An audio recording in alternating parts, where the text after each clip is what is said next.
کا سیاسی نظم یہ تھا کہ سال کی آخری تاریخ کو جو ان کا موجودہ بادشاہ ہوتا اس کو جنگل میں چھوڑتے اور نیا بادشاہ لینے کے لیے وہ ساحل پہ آ جاتے. جو پہلا شخص ساحل پہ اترتا اس کو اپنا حکمران مان لیتے. جو بھی حکمران بن جاتا وہ خوش ہو جاتا، حالانکہ اس کو بتا دیتے کہ ایک سال کے لیے تجھے منتخب کیا ہے، سال کی آخری تاریخ کو تخت سے اٹھائیں گے، باندھیں گے، جکڑیں گے اور اسی جزیرے کے دوسرے کنارے ایک جنگل ہے جہاں خاردار جھاڑیاں اور موذی جانور ہیں، وہاں تجھے پھینک دیں. وہ بھول جاتا، کہتا دیکھی جائے. اور سال کی آخری تاریخ جب وہ رسیاں اور زنجیریں لے کے آتے تو وہ پریشان ہو جاتا کہ آنکھ جھپکنے میں سال گزر گیا، پتہ ہی نہیں چلا.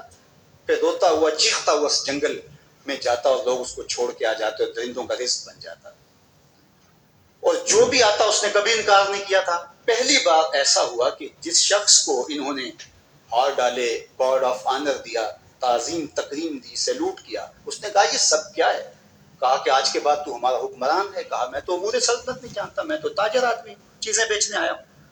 کہا کہ ہمارا اصول یہی ہے کہ سال کی پہلی تاریخ کو پہلا شخص جو جزیرے پہ قدم رکھتا ہے وہ ہمارا حکمران ہوتا ہے. اس نے کہا میں تو امور سلطنت کو نہیں جانتا، تو یہ کس طرح ذمہ داری قبول کر سکتا ہوں؟ انہوں نے کہا کہ تمہیں کرنا ہوگی، اس کے علاوہ کوئی راستہ نہیں ہے، ہمارا یہ قانون ہے، ضابطہ ہے. اور یہ بھی بتا دیں کہ سال کی آخری تاریخ کو تجھے اسی جنگل کے دوسرے کنارے چھوڑائیں گے جہاں موذی جانوروں کا رین بسیرا ہے. تو اس نے کہا اگر انجام اتنا دردناک اور خطرناک ہے پھر تو میں بالکل جانے کے لیے تیار نہیں.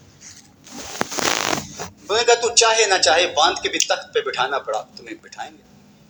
اس نے کہا اچھا مجھے یہ بتاؤ کہ سال بعد میری بات مانو گے یا نہیں؟ انہوں نے کہا کہ ہاں، قانون میں تو ترمیم نہیں کر پائے گا لیکن یہ ہوگا کہ تیرے انتظامی حکم ہم ماننے پہ مجبور ہوں. اس نے کہا ٹھیک ہے، میں تمہارا حکمران بننے کے لیے تیار ہوں. رومی بولتے ہیں کہ جب بھی کوئی شخص تخت نشین ہوتا تو وہ بھول جاتا کہ میرے 7 سال کی آخری تاریخ میں کیا ہونے والا ہے. وہ عیش و عشرت کرتا اور یوں وقت گزارتا، سال کی آخری تاریخ آنکھ جھپکنے میں آ جاتی. لیکن یہ پہلا شخص تھا تخت نشین ہوتے، اس نے پہلا حکم نامہ جاری یہ کیا کہ کمانڈوز بلائے جائیں. بلائے گئے. کہا اس جنگل میں چلے جاؤ جہاں تم بادشاہوں کو پھینک کے آتے ہو اور وہاں کے موذی جانور کاٹ ڈالو. پھر بلدیہ کے ملازمین بلائے، کہا جاؤ جا کے وہاں کی جھاڑیاں کاٹو. پھر معمار بلائے، کہا جا کے وہاں محل تیار کرو.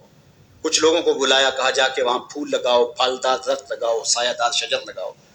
پوری حکومتی مشینری اس جنگل کو کٹوانے، وہاں کے موذی جانور قتل کروانے اور وہاں خوبصورت محل بنوانے، کنویں کھدوانے اور پھلدار درخت لگوانے میں صرف کر دی.